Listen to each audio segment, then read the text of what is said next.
राधे राधे दोस्तों, कैसे हैं आप सभी। आशा करती हूँ आप सभी बहुत अच्छे हैं और अपना ख्याल रख रहे हैं। राधा रानी अपनी कृपा आप सब पर बनाए रखें। दोस्तों, आज हम बात करेंगे सत्तू संक्रांति की या सतुआन की, जिसे बहुत सारे नामों से जाना जाता है। यूपी, बिहार और मध्य प्रदेश, झारखंड इत्यादि में इसका बहुत महत्व है, क्योंकि यह संक्रांति की तिथि होती है और इस पर विशेष रूप से स्नान और दान का अपना एक अलग महत्व होता है। संक्रांति पर हमें करना क्या है और किन नियमों का पालन करना है, हम इसी के बारे में बात करेंगे। क्या चीज़ें हैं जिनको हमें दान करने से जीवन में सभी सुख और समृद्धि हमें प्राप्त होती है। शिव जी की पूजा, क्योंकि संक्रांति जो तिथि है ये आपकी पड़ रही है सोमवार के दिन, और सोमवार की जब संक्रांति होती है तो इसमें कुछ विशेष उपाय किए जाते हैं, जिससे कि हमारे जीवन में हमेशा तरक्की बनी रहती है और जीवन में सुख और समृद्धि का जो आगमन है वो होता रहता है। ये जो सारे उपाय मैं आपको बताऊंगी, ये सारे पंडित प्रदीप मिश्रा जी द्वारा बताए हुए हैं। ये 100% काम करते हैं। आप इसको करेंगे तो आपको इसका लाभ समझ में आएगा। तो आइए चलिए संपूर्ण नियम आप लोगों को बता देती हूँ कि क्या करना है, किन नियमों का पालन करना है, कैसे करना है, कितने बजे तक करना है, सब कुछ बताऊंगी इस एक वीडियो के माध्यम से। तो आइए चलिए संपूर्ण नियम बता देती हूँ। लेकिन उससे पहले अगर अभी तक आपने मेरे चैनल को सब्सक्राइब नहीं किया है तो चैनल को सब्सक्राइब कर लीजिएगा और बेल आइकन को दबाना बिल्कुल ना भूलिएगा। जानकारी अच्छी लगी तो वीडियो को लाइक शेयर ज़रूर कीजिएगा। चलिए वीडियो शुरू कर लेते हैं। सबसे पहले हम बात करते हैं सत्तू संक्रांति की।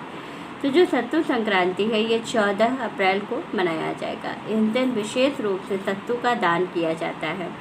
इस दिन मुख्यतः जो है वो पीली चीज़ों का दान करते हैं हम लोग। सत्तू है, बेल है, कच्चे आम हैं। इन चीज़ों का दान करने से विशेष रूप से फल की प्राप्ति होती है। कुछ 7 चीज़ गिनाई गई है जिसको कि विशेष रूप से ज़रूर दान करना चाहिए, उसकी हम आगे बात करेंगे। उससे पहले मैं बताऊंगी सत्तू संक्रांति के बारे में, क्योंकि 14 मार्च से और 14 अप्रैल तक का खर मास लगा हुआ था, जिसमें कि हमारे सारे शुभ और मांगलिक कार्य जो है वो बंद हो जाते हैं।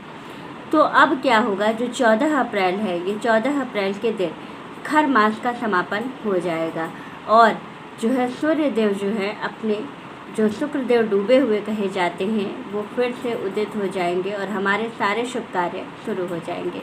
जितने मांगलिक कार्य हैं वो सभी शुरू हो जाएंगे। अब करना क्या है आपको कि कुछ 7 चीज़ें हैं सत्तू संक्रांति पर जिनको कि दान करना विशेष रूप से फलदायी है। उससे पहले आपको करना है, देना है सूर्य देव को अर्घ्य। तो सूर्य देव को अर्घ्य देने के लिए आपको क्या करना है कि सुबह सवेरे स्नान करके सबसे पहले सूर्य देव को जल अर्पित करना है। इस दिन सूर्य देव को जल देने के लिए भी कुछ विशेष चीज़ें गिनाई गई हैं जिनको कि डालना बहुत ज़रूरी है।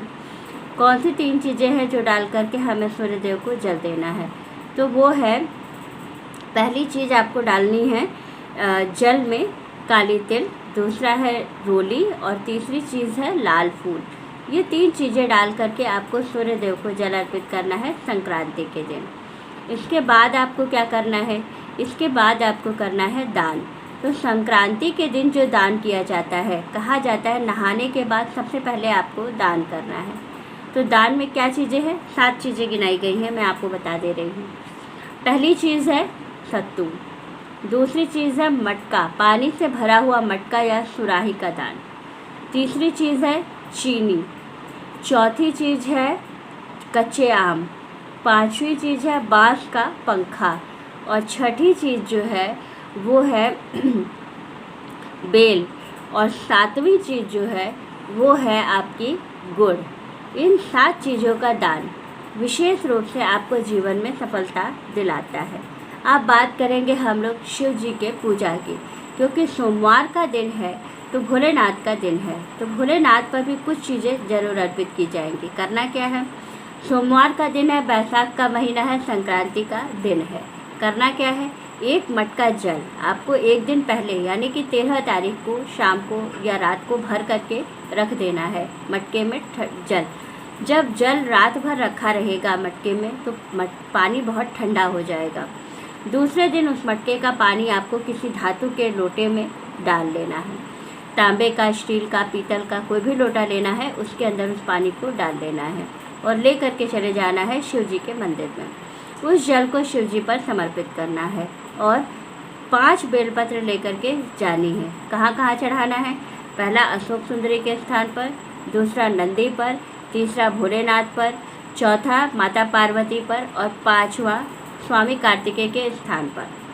मतलब 5 जगह पर आपको बेलपत्र समर्पित करना है और एक बेल, समूचा बेल लेकर के आपको जाना है और वो भोलेनाथ पर अर्पित करना है। ऐसा सब कुछ करने पर आपकी जो मनोकामना है वो बहुत जल्दी पूरी होती है।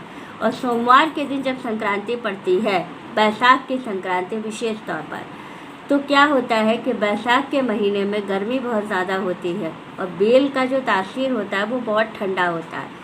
जब हम बेल भोलेनाथ को समर्पित करते हैं तो इससे क्या होता है कि भोलेनाथ को ठंडक मिलती है और हमारी जो मनोकामना है वो बहुत जल्दी पूरी होने लगती है। तो हमें इस चीज़ का विशेष रूप से ध्यान रखना है कि सत्तू संक्रांति के दिन हमें जो है भोलेनाथ को बेल जरूर समर्पित करना है। तो इसी तरह से आपको करनी है शिवलिंग की पूजा और इसी तरह से करना है आपको सत्तू संक्रांति का दान। तो वीडियो अच्छी लगे, जानकारी अच्छी लगे तो वीडियो को लाइक, शेयर और सब्सक्राइब ज़रूर कीजिएगा। राधे राधे दोस्तों।